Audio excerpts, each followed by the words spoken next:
Hey everybody, we are back again, and now we are going to do our first ever review of Penny Dreadful, a Showtime series. And oh my, if you haven't watched Penny Dreadful yet, you probably want to skip this video because it's got a full season behind it already. Yes. And this, we're going to be reviewing the season 2 premiere. So there's going to be spoilers from the first season, there's going to be spoilers from the season 2 premiere, so if you're not caught up, you probably want to turn off the video in 3, 2, 1. Since you didn't turn off the video, I'm going to assume that you are caught up. So let's talk about Penny Dreadful. This is one of my favorite new shows because it is just so weird and different. So last season they were kind of, well, there was basically two villains. There was the Nosferatu, who you don't really hear the name Dracula, I don't think at all. No, you really don't, but it's Dracula. A master vampire, so it's Dracula. That's and the other villain was the devil. So where do you go from here? So our villains this season it's a coven of witches who are basically the minions of the devil. Yeah. So it seems a little backwards. It seems like maybe last season they should have had the minions of the devil and this season do the devil. But man, this coven of witches, they're pretty awesome. Yeah. Ethan is a werewolf, and I just assumed that he knew he was a werewolf. Right. After watching this episode, I don't think he knows he's a werewolf. He knows he knows that he changes, or he knows that he loses time at the same period. You know, like it's like every full moon he blacks out. And people die. Yeah, and people die. So he knows he does it. Yeah, so he knows he's dangerous, and he knows it happens once a month, but I don't think he knows he's a werewolf. Right.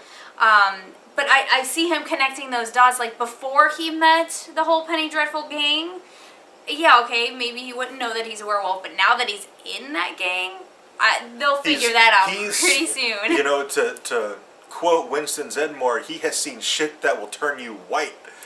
And he's battled Nosferatu hand to hand. He's seen Vanessa, who is played by Ava Green, and oh my god, what an amazing job she's doing.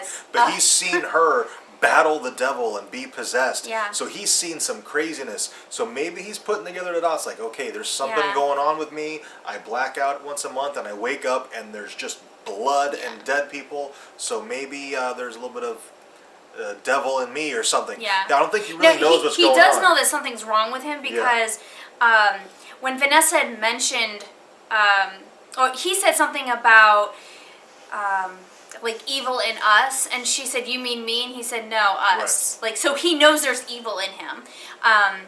And when the guys came to him at the bar last season, he had said something along the lines of, this was the wrong night to do this, or something like that. Like, he knew he was changing. This was the wrong time of the month to do this, or something like that. So he knew that he was going to change and bad shit was going to happen. But he doesn't... If he knew that he was a werewolf, I think he would tell Vanessa, because obviously he's gone through so much shit with her, why would he not? And in this episode, we also caught up with Dr. Frankenstein and his monster, and what is going to be the bride of Frankenstein, who is Billie Piper's character. I forget what, Bruna or something like that. Brona. Brona? Brona. It sounds like brony. Brona. She in the first season, she was a prostitute with tuberculosis, and she died at the end of the season. Frankenstein killed her, but kind of with her permission. It was almost like a euthanasia. It was a mercy killing. Yeah.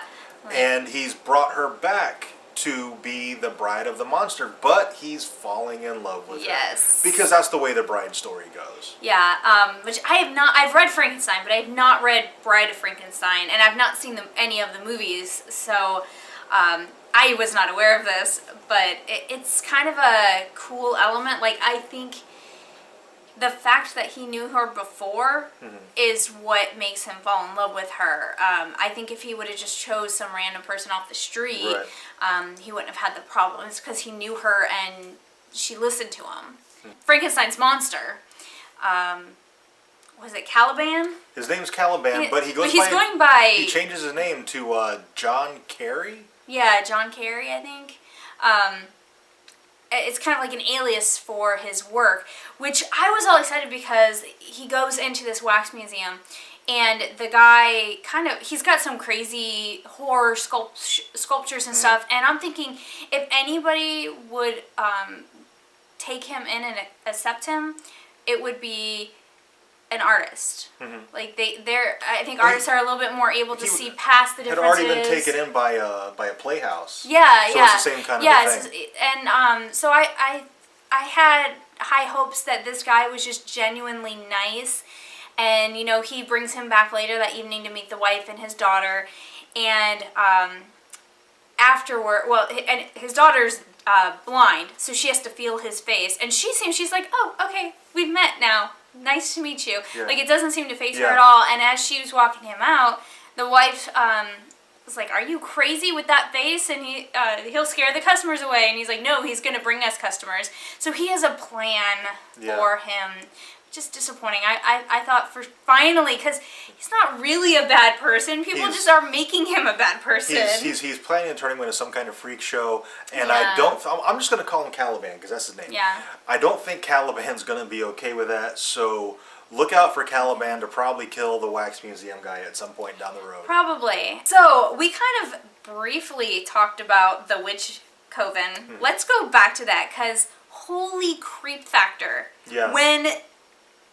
When they first showed up, they are these completely hairless, naked women with giant raised keloid scars on their body, trying to break into a carriage, and they are terrifying. They look like mutant Nosferatu. Yeah, they really do. Like, I thought they were some higher tier of vampire.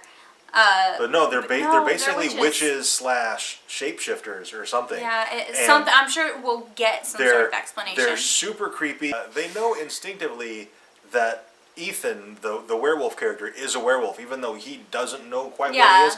I don't know if it's by scent or just a telepathic thing they have going on.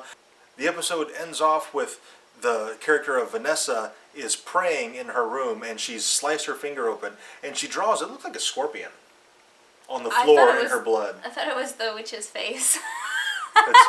To me, she draws something in her blood. To me, it looked like a scorpion, and she draws it on the floor, and she's praying. She's got this big crucifix on the wall, and in a lightning flash, the coven, the daughters of the coven, are in her room, and then they're gone. So, like, even her prayers are not keeping these things at bay. So they're very powerful, although there's a line in there where they say, the mother of the coven says, we're not as strong as we thought we were. Yeah. So I'm looking forward to seeing where this goes. Yeah, there was a couple of really interesting aspects. One is that apparently they're speaking a bastardized version of Latin that is called the Devil's Tongue.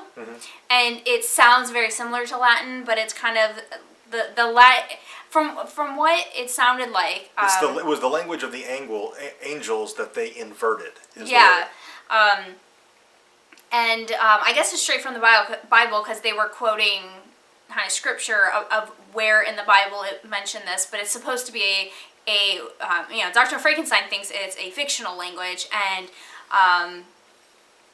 Ethan corrects him and says, no, it's a dead language. He quotes scripture about how it was the language that Adam spoke before they ate the apple. Yeah. And then God comes down and he starts talking, and Adam can't understand him anymore. Yeah. But I'm not sure, I'm not familiar with that part of the scripture, so I'm not sure what exactly the story was. But that was the version that we got from the Ethan character. And apparently, when these witches are speaking it, Vanessa speaks it back. And she's saying she doesn't know what she said. I think she's lying, because the prayer at the end, when she was praying with her cut thumb, sounded very much like the Devil's Tongue. So maybe she's speaking in tongues, because I guess according to some churches or whatever, you're speaking in tongues, you don't know what you're saying, you're just letting the Spirit speak through you, that kind of thing. Maybe that's what's going on, not really sure. Or she was just possessed. Maybe it's knowledge that's remnant from that possession. I don't know. I just kind of get I got a vibe that she was lying. Like, she knows a lot more about this than she's letting on. Okay, I think that's it for this review. If you haven't watched Penny Dreadful yet, I don't know why you watched this entire video, But if you did, seriously, and you haven't watched it, seriously, you should give it a shot. It's a really good show. It's on Showtime, so if you don't have Showtime, sorry. Yeah, sorry. It's just really good. And FYI, we are doing a subscriber giveaway for when we hit 100 subscribers. The way it's going to work is just subscribe if you aren't already, and if you are, just share one of our videos. If you're not subscribed, subscribe and share one of our videos. It doesn't matter which one. And what we'll do is when we hit 100 subscribers, we'll look through everybody who shared our videos and we'll randomly choose one of them to receive one of these comics. You choose from the Walking Dead #1 variant cover from Nashville Comic Con, or the black and white version of the same comic, or the Walking Dead #1 from Chicago Comic Con, or the black and white version of the same comic. Alright, I really hope that explanation made sense. So remember, if you're a subscriber, just share any one of our videos, it doesn't matter which one. If you're not a subscriber, subscribe and share one of our videos, it doesn't matter which one. And we will choose one randomly to be able to choose from one of those comics. Don't forget to comment, like, and subscribe. And if you've seen this episode of Penny Dreadful, what did you think? As far as horror shows goes, Penny Dreadful's awesome. Seriously, give it a shot. Yes. Alright, thank you very much for watching, and we will see you next time, which is in just a few minutes.